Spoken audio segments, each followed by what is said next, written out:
Hello viewers, আজ আমি এমন সহজ উপায়ে কাঁচা কাঁঠাল কাটবো যাতে করে আমার হাতে একটুও কাঁঠালের কষ বা আঠা লাগবে না।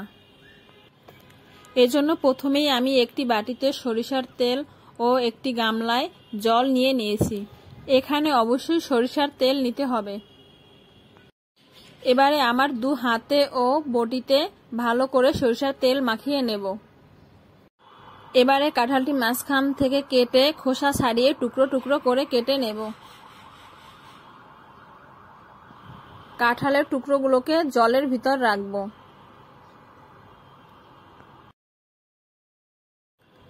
এভাবে একটু পর পর হাতে ও বটিতে সরিষার তেল লাগিয়ে নেব।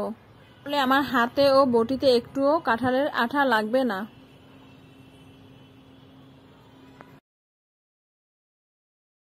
এভাবে আমি সম্পূর্ণ কাঁঠালটি কেটে নেব। যারা হাতে কাঁঠালের আঠা লাগার ভয়ে কাঁঠাল কাটতে পারেন না, তারা এভাবে করে একবার চেষ্টা করতে পারেন।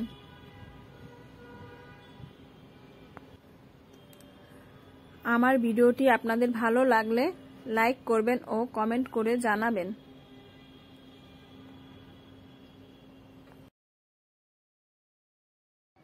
ভিডিওটি শেষ পর্যন্ত দেখার জন্য সবাইকে ধন্যবাদ।